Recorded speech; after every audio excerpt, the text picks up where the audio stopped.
yung magagalog doon. At hindi lang yun, ano pa mangyayari?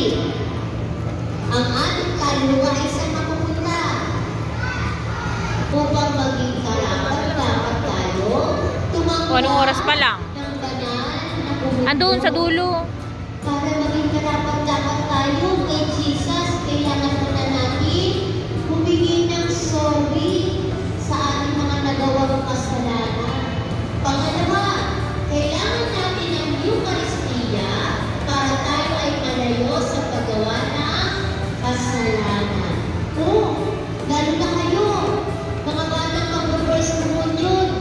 Pagkatapos ng inyong first communion ng December 25, dapat lagi na kayong makikita na magsisimba. Para, anong sabi dyan, no? Malayo tayo sa paggawa ng kasalanan. Dahil kapag tinatanggap natin si Jesus, kapag tayo nagpupunod yun, anong nangyayari? Nagiging mabuti tayo. Nababasa yan? Ayan. Yan yung sasabihin sa atin ni Father kapag tayo ay humingi ng kapatawaran sa ating mga kasalanan. Sasabihin sa iyo ni Father, pinagpatawad na kita sa nagawa mong kasalanan. Sa ngalan ng Ama, ng Anak, at ng Espiritu Santo. Amen. Kung sabihin niya, sasabihin ni Father, sabihin niya, pinibinyagan kita sa ngalan ng Ama, ng Anak, ng Espiritu Santo. Sa sakramento ng kumpisal, sasabihin ang pinakamalaking sasabihin ni Father, pinatatawad na kita sa nagawa mong kasalanan. Sa ngalan ng Ama, ng Anak, ng Espiritu Santo. Pagkakataon yan, ha?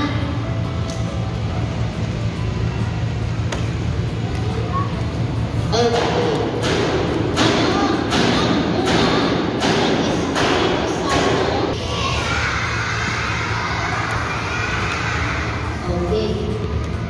Mamaya, habang may lumamali ng tahimik, iisipin mo na, ano nga yung mga nagawa mo ng kasalanan?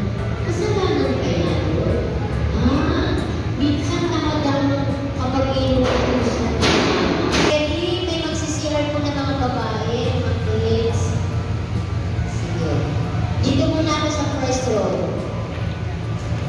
Only 5. 5 lang, ha?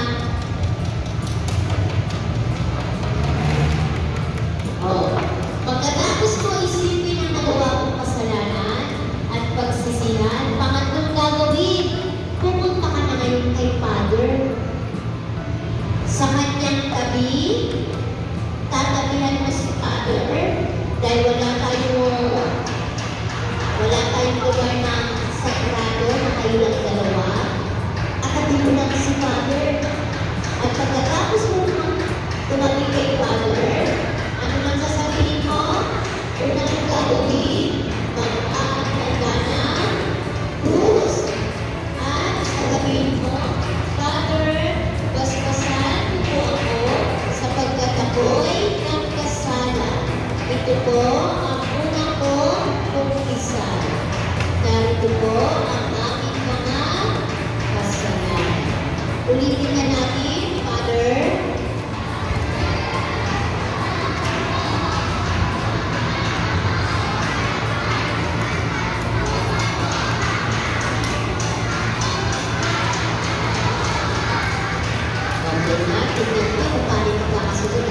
Father, basbasan niyo po ako sapagkat ako'y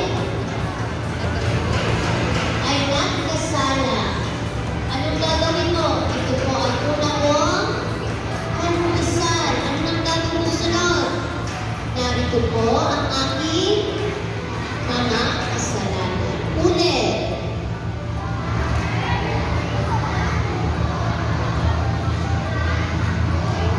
Nagkasala. Ito po ang una ko. Okay.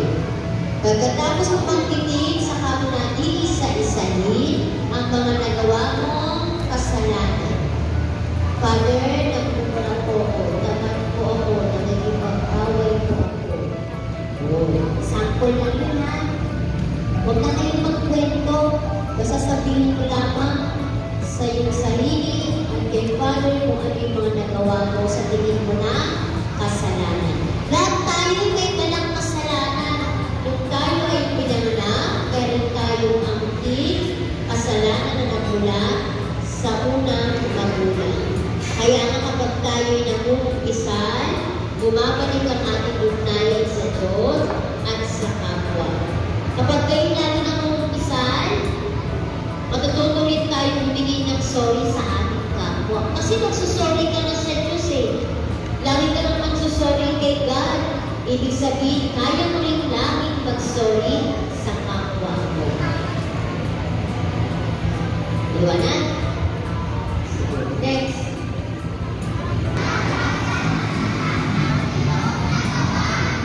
Okay. Pakinggan ang basahan na ipagagawa ni Father bilang bayan sa kasalanan na ating nagawa. Oh, sabi nga ni Father, pakinggan mo ha.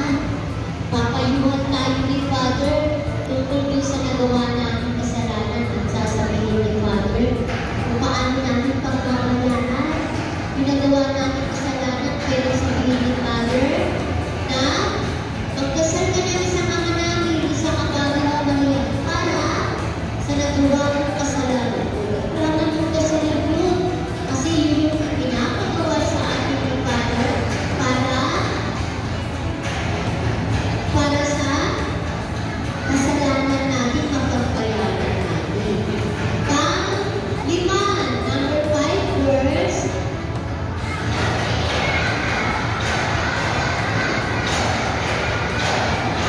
Diba? Ngayon tatanggapin mo na yung pagpapatawad sa iyo ng Diyos.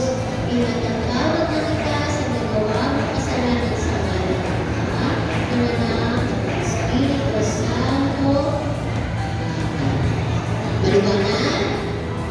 Ngayon tingnan natin sign of the cross. Si Father magsa-sign of the cross ng ganito sa ngalan ng Ama at ng Anak. Ano gagawin mo? O bakit hindi ka sumasabay kay Father? Sa ngalan ng Ama, ng Anak, ng Espiritu Santo. Asan ang atin? Si Father, ganyan na ang pagpaanda ng krus kay Father. Kasi simulan ni Father ang pag-uumpisan. Hindi mo gagayahin. Uulitin ko ha, hindi mo gagayahin. Diba na?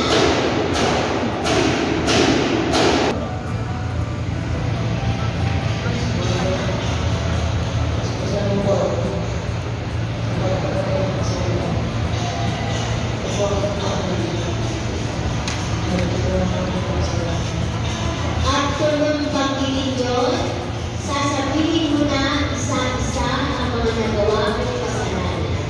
Kunwari, binanggit nila sa akin ha. Binanggit nila kunwari sa akin. Ngayon, ika-apat, pakikinggan ang payo ni Father. Tapos doon, saka igagawad ni Father ang pagpapatawad. Pinatawad